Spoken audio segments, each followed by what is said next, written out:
I think our country was in better shape with him. I think Donald was a non-political president, and I like that about him. Brett Favre is in the news again. Brett Favre asked the head of a nonprofit handling welfare funds, quote, "If you were to pay me, is there any way that the media could find out where it came from and how much?" I just think some things that we're allowing in this country are beyond belief. NFL Hall of Famer Brett Favre is facing questions tonight of whether he knowingly took $5 million of state welfare money to build a new volleyball facility for his daughter's team 5 years ago at her university and his alma mater. Again, I'm not perfect.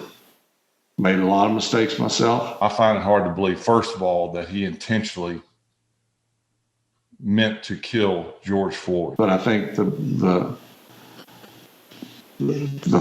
of the thoughts and beliefs that we're seeing are crazy. New text messages show the pressure former NFL quarterback Brett Favre was putting on then Mississippi Governor Phil Bryant.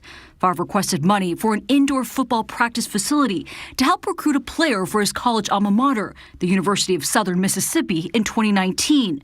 The funding in question from a grant program intended for low-income families.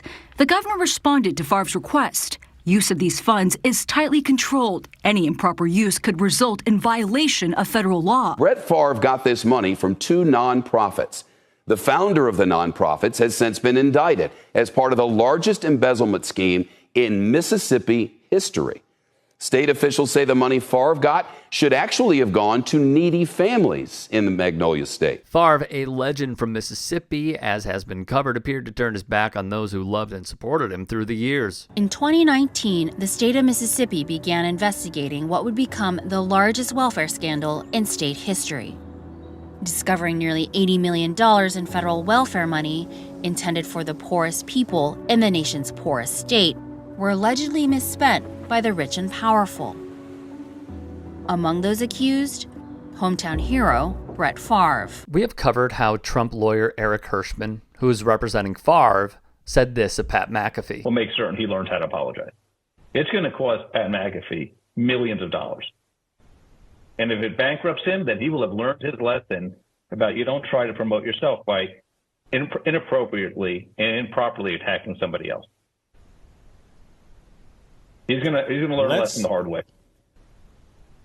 Wow. Vowing to bankrupt him? I am pleased to report that based solely on me again clarifying these points now, with no settlement paid, Brett is withdrawing his suit against me. It didn't work out too well. Text messages show that beginning in 2017, Favre contacted multiple high-powered figures, including then-Governor Phil Bryant and Nancy New, both fellow USM grads. Favre's case against former Fox Sports 1 host Shannon Sharpe continues. However, in a court filing by Hirschman, he requested the judge overseeing the suit brought by Mississippi DHS modify the gag order. A.J. Perez of Front Office Sports would have more.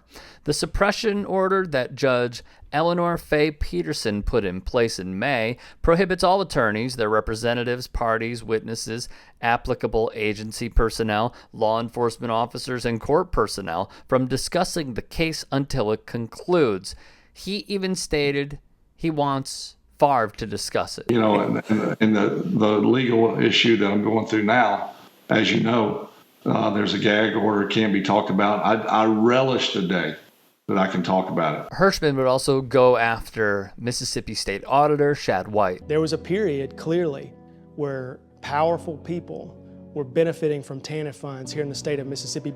It's sad, it's disappointing, and we're not saying that he knew about where the money was coming from, but he had to know something. In line 2 of Hirschman's request to the judge, he printed White's name and wrote of the falsehoods about his client being spouted. This false publicity likely already has adversely affected Mr. Favre's ability to receive a fair and impartial trial. The suppression order now prevents Mr. Favre from responding to and trying to mitigate the effect of such publicity and could have the unintended consequence of further tainting the trial against Mr. Favre. Via Front Office Sports once more, Favre has been connected to about $8 million in misappropriated funds in the lawsuit.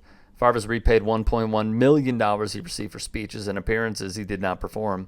He denied knowing the money he and his pet projects received, including $5 million for a volleyball center at his alma mater, which came from TANF funds. I truly believe this is not a road Hirschman and Favre want to go down. Jeff Pearlman, the man who wrote Favre's autobiography, Gunslinger, would even tweet, "I can say with 100% certainty the man is an idiot."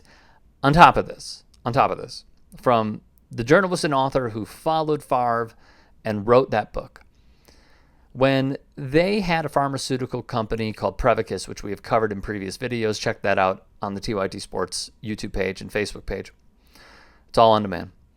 When they put out Prevacus, Brett Favre was part of the PR blitz that said, this is something that could even help CTE and cure CTE. Those were blatant lies and falsehoods.